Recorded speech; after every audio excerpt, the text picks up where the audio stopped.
నమస్కారం ప్రజలారా, మన జగనన్న దేనికి మన రాష్ట్రంలో అసెంబ్లీ జరుగుతూ ఉంటే మరి దేనికి తాడేపల్లి ప్యాలెస్లోనే ఉన్నారు, ఏంది కథ ఏందని చాలామంది కొంతమంది ఫోన్లు చేసి కొంతమంది ఇంకొక రకంగానో నన్నైతే అడుగుతూ ఉన్నారు. పోతే మన అన్న అసెంబ్లీకి ఎందుకు రాలా? సరే, అసెంబ్లీలో ప్రస్తుతం ఉండేటువంటి కూటమి ప్రభుత్వ నాయకులు మంత్రులు అడిగేటువంటి వాటికి సమాధానం చెప్పలేక రాలేదా, లేకంటే ఏంది వ్యవహారం ఏంది కథ అని మనం ఒక చిన్న వీడియో విశ్లేషణ చేద్దాం. ఇంకొక ముఖ్యమైనటువంటి అంశం కూడా చెప్తా.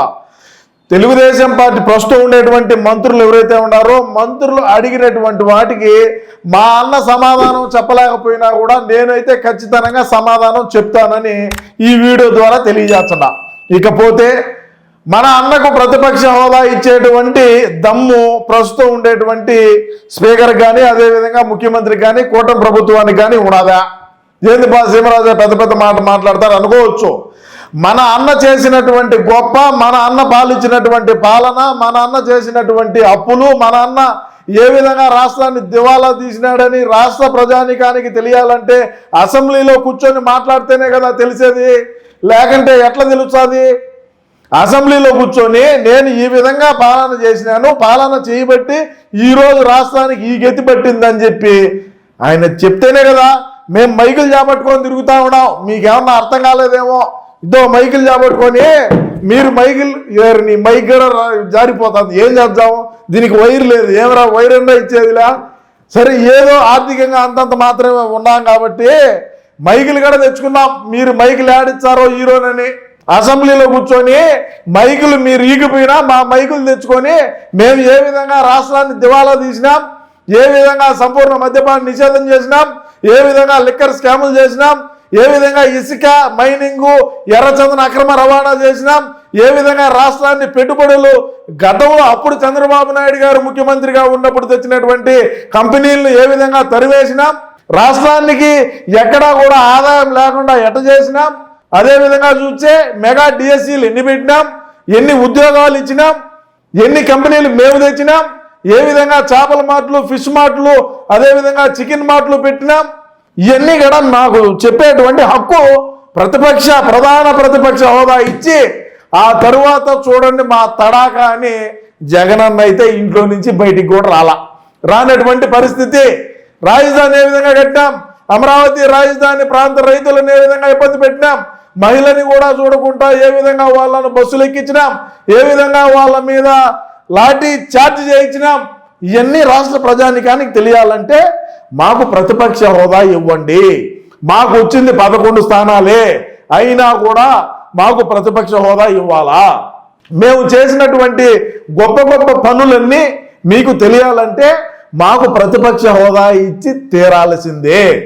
మేము ఏ విధంగా అంటే కుటుంబ వ్యవహారాలు నేను ఇడే మాట్లాడలే, అవి మాట్లాడితే ఇంకా చాలా ఉంటాయి, అది వేరే విషయం, నేను మాట్లాడదలుచుకోవాలి దాని గురించి.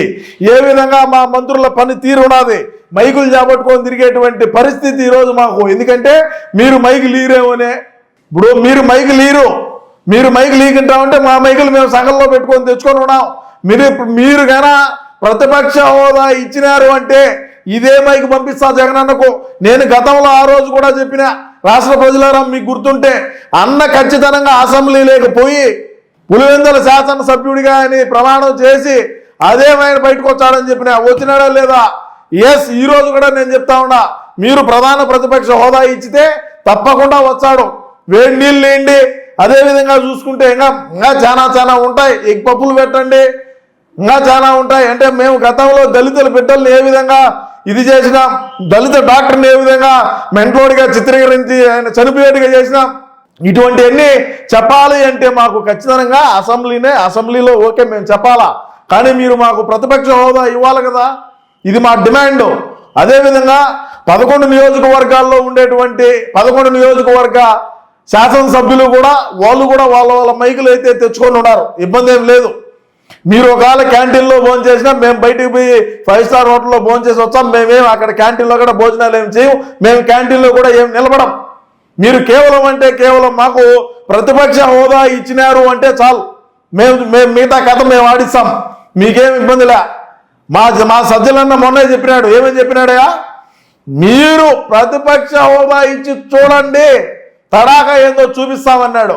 నేను కూడా చెప్తా ఉన్నా, మీరు మాకు ప్రతిపక్ష హోదా ఇచ్చి చూడండి, మేము రాష్ట్రాన్ని ఏ విధంగా పరిపాలించినాం, రాష్ట్రాన్ని ఏ విధంగా మేము దివాలా తీసినాం, రాష్ట్రాన్ని ఏ విధంగా మేము అప్పులు పాలు చేసినాం, రాష్ట్రాన్ని ఏ విధంగా రాష్ట్రానికి ఏ ఒక్క పెట్టుబడి పెట్టేటువంటి పెట్టుబడిదారుడు రాకుండా ఏ విధంగా అడ్డుకట్ట కట్టినాం, హిందూ మతానికి దేవాలయాలకు సంబంధించి ఏ విధంగా దాడులు చేసినాం, ఏ విధంగా మహిళల్ని మేము కాపాడినాం, ఏ విధంగా మహిళల మీద అత్యాచారాల్ని, మహిళల మీద అఘాయిత్యాలని మేము ఏ విధంగా ఆపగలిగినాం, మద్యపాన నిషేధాన్ని ఏ విధంగా ఆపగలిగినాం, ఇటువంటివన్నీ చెప్పుకుంటా పోతే మేము అధికారంలో ఉన్నప్పుడు చేసినట్టు గొప్ప గొప్ప పనులన్నీ కూడా మేము అసెంబ్లీ సాక్షిగా రాష్ట్ర ప్రజానీకానికి తెలియజేద్దాం అనుకుంటున్నాం. కానీ మీరు మాకు ప్రధాన ప్రతిపక్ష హోదా ఇవ్వలేదు అనేటిది మాకు అది చాలా బాధాకరమైనటువంటి విషయం అని ఈ సందర్భంగా నేను రాష్ట్ర ప్రజానీకానికి తెలియజేస్తా ఉన్నా. కానీ ఇక్కడ ఇంకొక అంశం, సరే మా అమ్మన్ రాంబాబు గారు ప్రెస్ మీట్లు పెట్టి రోజు మాట్లాడుతూనే ఉంటారు. ఈరోజు ఆయన కూడా మైకు ఒకటి కొత్తది కొనుక్కున్నాడు నా మాదిరినే. ఇటువంటి మైకు అంటే ఆయన ఎత్తుకు అదేవిధంగా అట్లా మామూలుగా తగ్గించుకోవాలన్నా ఎక్కించుకోవాలన్నా ఇదో ఈ విధంగా తగ్గించుకునేదానికి అంటే ఇది మంది సెకండ్ హ్యాండ్ తీశారు మనోళ్ళు. ఎందుకంటే మనకు ఆర్థికంగా మనం అంతంత మాత్రమే ఉన్నాం కాబట్టి ఏదో ఒక మైక్ అయితే తెచ్చినా రాష్ట్ర ప్రజానికానికి మా వైసీపీ పార్టీలో ఏ విధంగా అభివృద్ధి జరిగింది, ఏ విధంగా కథలు, ఏ విధంగా కార్ఖానీలు ఉన్నాయని మేమైతే తెలియజేస్తాం. మైకులు కూడా తెచ్చుకున్నాం, నీళ్ళ బాటలు తెచ్చుకుంటాం, పోండి ఇబ్బందిలే. మీరు తిండి అంటారా, తిండి కూడా క్యారీ కట్టించుకొచ్చుకుంటాం ఇంటికాడి నుంచి. సరే ఇంటికాడి నుంచి తెచ్చామా లేదంటే ఇంకొకరి కాడి నుంచి వచ్చాదా అది వేరే విషయం. మీకు అవసరం లేదు, మీరేం మిమ్మల్ని నీళ్ళు మళ్ళా ఎగ్పప్పులు అంటే అడిగినాము, ఈలేరు మీరు ఎవరు ఈలేరు కాబట్టి ఇదో అసెంబ్లీ నుంచే ఫోను, అసెంబ్లీ కాడ గేట్ కాడ మా ఓడు ఒకడు ఉన్నాడు, ఆడ ఏం జరుగుతుందని చెప్దామని. ఏం జరుగుతుంది, ఏడేమో మీరు ఎంపీకి పోతురి, ఓడేమో ఆడ గేట్ కాడికి పోయి ఆడ నిలబడుకోనా, ఏడేమో అసలే మీరు ఉండేటువంటి వాళ్ళు ఎవరు కూడా ఒకరు కూడా అసెంబ్లీకి పోవద్దని అన్న శపథం చేశా, మైకులు కొనుక్కొని ఉంట్రి.